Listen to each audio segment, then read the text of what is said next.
The courtroom was a battlefield and I was losing. Claire Monroe, the sharpest lawyer in Portland, Maine, stood across from me, her piercing blue eyes slicing through my defenses like a blade. By the time she delivered her closing argument, I was drowning in the wreckage of my own failed case and my heart. My name is Elena Harper, a 32-year-old graphic designer who'd stumbled into a legal mess over a freelance contract gone wrong. Claire, 35, was the opposing counsel, representing a client who claimed I'd stolen their intellectual property. Her reputation was ironclad. Ruthless, brilliant, untouchable. I'd spent weeks preparing to face her, studying her cases, her tactics, even the way she tilted her head when she knew she'd won. But nothing prepared me for the way her presence electrified the rumor, the way it unraveled me. We'd never spoken outside the courtroom, but I felt her in every fiber of my being. Her tailored suits, her measured voice, the way her blonde hair caught the light, it was maddening. I was supposed to hate her. She was suing me after all. But every night I'd lie awake, replaying her arguments, her glances, wondering what it would be like to know her beyond the gavel's echo. The trial ended in her favor. I lost everything. My savings, my reputation, and any hope of salvaging my career. But the real blow came a week later when I saw the news. Claire Monroe, the woman who dismantled my life, had been in a car accident. Severe head trauma. Amnesia. The article said she remembered no cases, no clients, not even her own name. Except, inexplicably, she remembered me. I found out by accident. I'd gone to the hospital to drop off a letter, a reckless impulse to confront her one last time, to demand why she'd fought so hard to ruin me. But when I arrived, her sister, Anna, stopped me in the hallway. "She keeps asking for you," Anna said, her voice trembling. "Elena Harper. She doesn't know who she is, but she knows your name." I froze. How could she remember me? We'd barely spoken. I was just the woman she'd crushed in court. But Anna's eyes were desperate, pleading. "She's lost everything else. Please just talk to her. Maybe it'll help." I should have walked away. I should have told Anna the truth. That Claire and I were strangers, enemies even. But something in me, a reckless, foolish hope, pushed me toward her room. When I stepped inside, Claire was sitting up in bed, her face pale, her blonde hair loose and tangled. Her eyes lit up when she saw me, a spark of recognition that made my chest ache. "Elena," she whispered, her voice soft but certain. "You came." I didn't correct her. I didn't tell her we weren't friends, let alone lovers, as her gaze seemed to suggest. Instead, I sat beside her, my heart pounding, and let her believe I was someone she loved. It was a lie, but it felt like the only truth I had left. Over the next few days, I visited her daily. The hospital became my refuge, a place where I could pretend the past didn't exist. Claire's amnesia had erased the courtroom, the lawsuit, the bitterness. In its place was a woman who looked at me like I was her world. She'd reach for my hand, her fingers warm and tentative, and I'd let her hold it, even though every touch felt like a theft. "Tell me about us," she'd say, her voice eager, almost childlike. I'd spin stories, careful, vague tales of coffee dates and late-night walks, things I'd imagined during those sleepless nights after the trial. Each lie was a brick in a fragile house we were building, one I knew could collapse at any moment. But I couldn't stop. Her smile, her trust, it was intoxicating. For the first time in months, I felt seen. Anna, Claire's sister, was grateful but wary. She'd watch me with narrowed eyes, sensing something off but too overwhelmed to question it. "She's calmer when you're here," Anna admitted one day. "But I don't understand why she remembers you and no one else." I didn't have an answer. I didn't understand it either. All I knew was that Claire's memory of me, whatever it was, felt like a lifeline. But lifelines can be dangerous when they're built on lies. One afternoon, Claire asked me to bring her something personal, something from our life. Panic surged through me. We had no shared life, no mementos. But her eyes were so hopeful, so trusting, that I couldn't refuse. I went home and rummaged through my apartment, settling on a sketchbook I'd filled with drawings during the trial studies of her face, her hands, the way she stood in court. They were private, obsessive, but they were all I had. When I showed her the sketchbook, her fingers traced the lines of her own portrait, her expression unreadable. "You drew these?" she asked, her voice thick with emotion. I nodded, my throat tight. "They're beautiful," she said, and then she looked at me, her eyes searching. Why do I feel like I've known you forever? I wanted to tell her the truth. I wanted to confess that I was a fraud, that I'd fallen for her in a courtroom where she'd been my enemy. But before I could speak, she leaned forward and kissed me. It was soft, tentative, and it broke something inside me. I kissed her back, knowing I was crossing a line I could never uncross. That night I lay awake, guilt clawing at me. I was pretending to be her lover, stealing moments that didn't belong to me. But the worst part? I was falling for her hard. Every smile, every touch, made the lie harder to sustain. I knew I had to tell her the truth, but the thought of losing her, of seeing that light in her eyes fade, was unbearable. Then came the call from Anna. "Claire's starting to remember things," she said, her voice tight. "Not much, just fragments. But she's asking questions. About you. About why you're not in any of her photos." My heart sank. The house of lies was crumbling, and I was trapped inside. The hospital room smelled of antiseptic and fading hope. Claire's questions were growing sharper, like shards of glass piecing together a broken mirror. I sat by her bed, clutching the sketchbook, my heart a tangled knot of love and deceit. "Elena, why aren't you in my photos?" Claire asked one morning, her brow furrowed as she scrolled through her phone, which Anna had brought her. Her voice was soft but insistent, a lawyer's instinct creeping back even through the fog of amnesia. "I have pictures of my sister, my colleagues, even my old dog, but nothing of us." I swallowed hard, my mind racing for an answer that wouldn't unravel everything. We weren't big on photos," I said, the lie tasting bitter. "We liked living in the moment." It was a weak excuse, but Claire's eyes softened, and she nodded, accepting it for now. I hated how easy it was to deceive her, how her trust made me feel both powerful and vile. The truth was, I'd spent hours imagining a life with her long before the accident, before the hospital. During the trial, I'd sketched her in stolen moments, capturing the curve of her jaw, the fire in her eyes. Those drawings were the closest I'd ever come to her, until now. But they weren't evidence of a shared past. They were proof of my obsession. As the days passed, Claire's memory flickered like a faulty light bulb. She'd recall random details: a case she'd won, a coffee shop she loved, but nothing substantial about her life. Except me.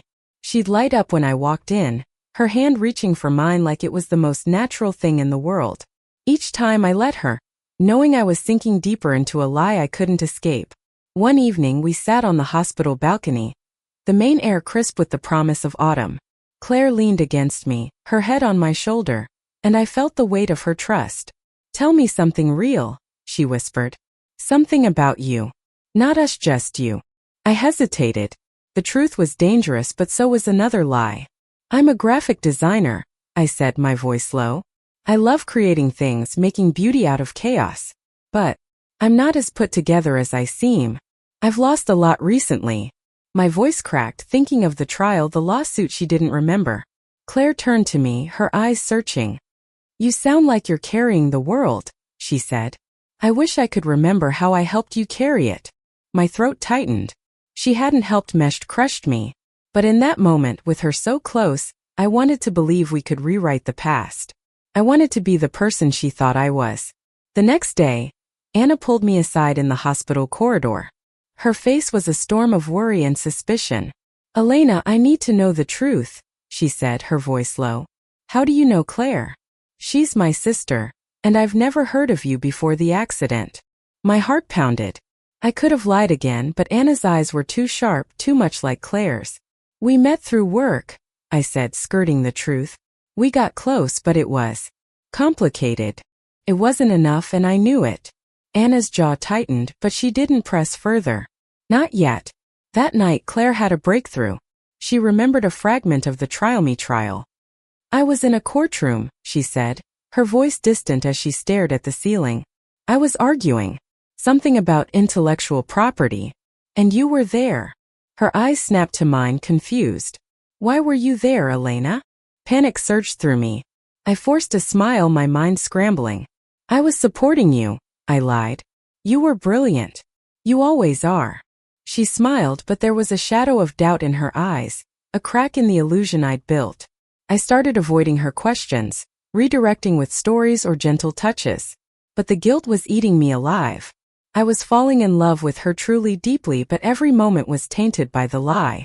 I'd watch her sleep, her face peaceful, and wonder how I'd become this person. A woman pretending to be someone's lover, stealing a life that wasn't mine. Then came the day Claire found the article. She'd been scrolling through her phone, piecing together her life, when she stumbled across a news report about the trial. Local designer sued for IP theft. The headline read. My name was there in black and white alongside hers. She looked up at me, her face pale. Elena, were we fighting in court? I froze. The truth was a tidal wave ready to crash. It was complicated, I said, my voice barely a whisper. But that's not who we are now. Her eyes narrowed, searching mine. Then who are we, Elena? Tell me the truth. I couldn't. Not yet. Instead, I took her hand, my heart breaking. We're two people trying to find their way, I said. And I'm here no matter what. She didn't push further, but the doubt lingered. That night, I left the hospital with a sinking feeling. The lie was fraying and soon it would snap. I just didn't know if I'd survive the fallout or if Claire would ever look at me the same way again.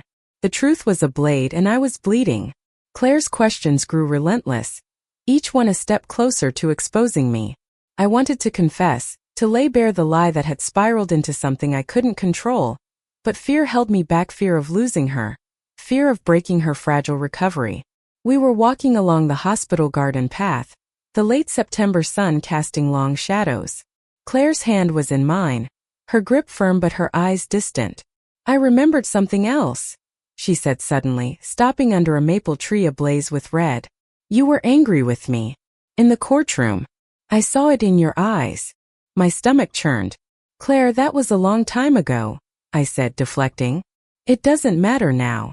It matters to me, she snapped, her lawyer's edge cutting through. I'm trying to understand who I am, Elena. And you're the only piece of my life that feels real. But something's not right. I can feel it. I wanted to tell her everything, how she'd sued me, how I'd lost everything, how I'd fallen for her anyway. But the words stuck in my throat. Instead, I squeezed her hand. You're right, I said softly. We had a rough start. But what matters is that I'm here now. I care about you. Her eyes softened, but the doubt didn't fade. She was piecing it together and I was running out of time. That evening, Anna confronted me again, this time in the hospital cafeteria. I did some digging, she said, her voice cold. You were the defendant in Claire's last case. She sued you, Elena. Why are you pretending to be her lover? My heart stopped. I opened my mouth to deny it, but Anna cut me off. Don't lie to me. Claire's vulnerable, and you're taking advantage of her. I want you gone. I'm not hurting her, I said, my voice shaking. I love her, Anna. I know it sounds crazy, but I do. Anna's eyes widened, then narrowed. Love? You don't even know her. You're living a fantasy, and you're dragging her into it. She was right, but I couldn't let go. Not yet. Give me a chance to make this right, I pleaded. I'll tell her the truth. Just let me do it my way. Anna hesitated, then nodded curtly. 1 week. Then I tell her myself. The deadline hung over me like a storm cloud. I spent every moment with Claire, trying to build something real before the lie collapsed. We'd sit by the ocean, sharing stories, hers fragmented, mine carefully curated. I told her about my childhood in Maine, my dreams of being an artist, my fear of failure. She listened, her eyes bright, and shared what little she remembered. A love for jazz, a habit of working too late, a longing for something she couldn't name. One night, she kissed me again, under the stars outside the hospital. It was deeper this time, urgent, like she was searching for answers in my touch. I don't care what happened before, she whispered against my lips. I just want you. I pulled back, tears stinging my eyes. Claire, there's something I need to tell you, I started, but she shook her head. Not tonight, she said. Tonight it's just us. I let the moment slip away, coward that I was.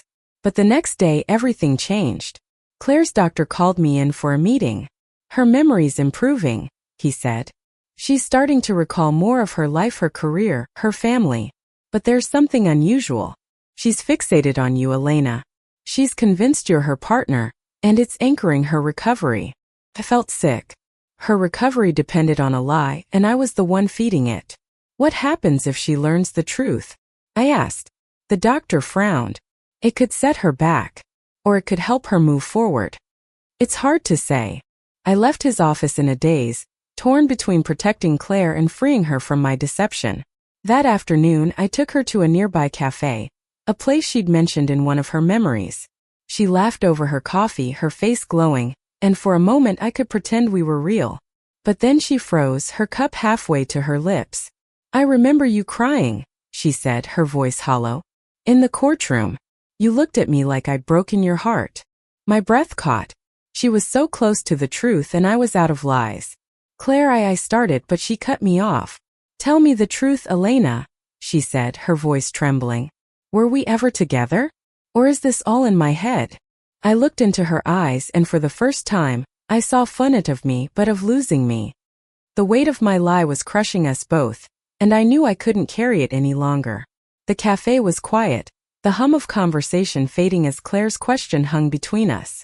Her eyes, wide and searching, demanded the truth and I was done running. I took a deep breath, my heart pounding like a gavel. Claire, we weren't together, I said, my voice barely above a whisper. You were my lawyer opposing counsel, actually. You sued me. And you won. Her face went pale, her coffee forgotten. What? She whispered, her voice breaking. Then why? Why are you here? Why do I remember you?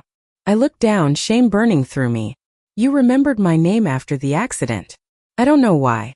I came to the hospital to confront you, to ask why you fought so hard to ruin me. But when I saw you, when you looked at me like I was your lifeline, I couldn't tell you the truth. I let you believe we were something more. Claire's hands trembled as she set down her cup. So all of this, the stories, the sketches, the kisses, it was a lie? Not all of it, I said, my voice cracking. I fell for you, Claire. Somewhere along the way, pretending became real. I love you. That's the truth. She stared at me, her eyes a storm of hurt and confusion. You let me believe I was someone to you, she said, her voice rising. You let me build a life around a lie. How could you do that? I didn't mean to hurt you, I said, tears spilling over. I was selfish. I was broken after the trial. And you were this light in my darkness. I couldn't let you go. Claire stood, her chair scraping against the floor. I need to think, she said, her voice cold. Don't follow me. She walked out, leaving me alone with the wreckage of my confession. I sat there numb as the cafe blurred around me. I'd lost her, not just the illusion of her love, but the real connection we'd built, fragile as it was. For days Claire refused to see me. Anna called, her voice sharp with anger. You broke her trust, she said. She's struggling to piece herself together, and now she doesn't know what's real. I begged to see her, but Anna was firm. Give her space, Elena. You've done enough. I threw myself into work, sketching endlessly to drown out the pain. But every line, every curve was Claire, her eyes, her smile, the way she'd looked at me before the truth tore us apart. I wanted to fight for her, but how do you fight for someone who doesn't know who you are? A week later, Anna called again. Claire wants to see you, she said, her tone softer. She's been discharged. She's at her apartment. But don't expect a warm welcome. I drove to Claire's apartment, my heart in my throat. When she opened the door, she looked different, stronger, but guarded. Her blonde hair was pulled back, her eyes wary. Come in, she said, her voice neutral. We sat in her living room, surrounded by boxes of her old life photos, case files, memories she was still unraveling. I've been remembering more, she said, her gaze fixed on a photo of her and Anna. The trial. The case. I was ruthless, wasn't I? You were doing your job, I said quietly. You were brilliant. She looked at me, her eyes piercing. I destroyed you, Elena. I read the case files. I took everything from you. And yet you stayed. I couldn't leave you, I said. Not when you looked at me like I was your world. Claire's expression softened, but only for a moment. I don't know what's real anymore, she said. I remember you in flashes, not just the courtroom, but moments that feel intimate, like we were something more. But I don't know if that's my mind filling in the blanks or something else. I leaned forward, desperate to reach her. What if we start over? I said. No lies, no pretense. Just us figuring it out. She shook her head. I don't know if I can trust you, Elena. Or myself. The words cut deeper than any courtroom loss. But then she reached out, her hand brushing mine, and I felt a flicker of hope. I don't hate you, she said softly. I just need time. I nodded, my throat tight. I'll wait. As long as it takes. That night I drove home, the Maine coast stretching dark and endless beside me. For the first time I felt a strange peace. The lie was gone, and though the truth had cost me Claire for no, it had also set us free. I didn't know if she'd ever forgive me, but I knew I'd keep fighting for her, not as a pretense, but as the woman who loved her, flaws and all. Weeks passed, and the silence between Claire and me was a wound that wouldn't heal. I threw myself into my art, sketching the Maine coast, the cliffs where I'd imagined us together. Each stroke was a prayer, a hope that Claire might find her way back to mend it as a lie, but as something real. One evening I got a text from her. Meet me at the lighthouse. 7 p.m. My heart raced. The lighthouse was a place I'd mentioned in one of my fabricated stories, a romantic tale of us watching the stars. Had she remembered it? Or was this something else? I arrived at the lighthouse as the sun dipped below the horizon, painting the sky in hues of fire and dusk. Claire was there, standing on the cliff's edge, her blonde hair catching the wind. She turned as I approached, her expression unreadable but softer than before. I've been remembering more, she said, her voice steady. Not everything, but enough. The trial, my career, my life. And you. I held my breath, waiting for the verdict. What do you remember about me? I asked. She stepped closer, her eyes locked on mine. I remember watching you in court, she said. Not just as the defendant, but as someone who got under my skin. I told myself it was professional interest, but it was more. I felt you, Elena, even then. My heart stuttered. You never said anything. I didn't know how, she admitted. I was so focused on winning, on being the best. But after the accident, when everything else was gone, you were the one thing that stayed. I don't know why, but I think I was already falling for you. Tears welled in my eyes. Claire, I'm so sorry for lying. I never meant to hurt you. She reached for my hand, her touch warm and sure. I know, she said. And I'm not saying I'm okay with it. But I understand why you did it. You gave me something to hold on to when I had nothing else. We stood there, the ocean crashing below, the lighthouse beam sweeping across the night. So what now? I asked, my voice trembling. Now we start over, she said, echoing my words from weeks ago. No lies. No pretense. Just us. I smiled, relief flooding through me. I'd like that. Claire pulled me close and we stood together watching the stars emerge. It wasn't a fairy tale ending, there was still pain, still trust to rebuild, but it was a beginning. A real one. Over the next few months we took it slow. Coffee dates turned into long walks along the coast, conversations that stretched into the night. Claire's memory continued to return, piece by piece, and with it came her strength, her fire. But she was different now, softer, more open. She told me about her fears, her regrets, how the trial had weighed on her even before the accident. I told her about my own losses, my dreams, the way she changed me. One night, as we sat on her apartment balcony, she handed me a sketchbook, the one I'd given her in the hospital. I kept this, she said, her voice soft. It's how I knew you were telling the truth, even when you were lying. No one could draw me like that without seeing me. I opened it, my breath catching at the familiar lines of her face. I saw you, I said. I always did. She leaned in and kissed me, slow and deliberate, like she was claiming something real. I see you too, she whispered. Our love wasn't perfect. It was built on broken pieces, hers from a fractured memory, mine from a shattered life. But together we were mending. We were learning to trust, to forgive, to love without pretense. The courtroom, the lawsuit, the lie, they were shadows now, fading against the light of what we were becoming. As we stood together under the Maine sky, I realized the true meaning of our story. It wasn't about winning or losing, truth or lies. It was about finding each other in the chaos, about choosing love over fear, even when it hurt. Claire had sued me, broken me, and somehow saved me. And I, in my flawed, reckless way, had done the same for her. We were two women, imperfect and human, building a future from the ashes of the past. And that, I knew, was a victory worth fighting for.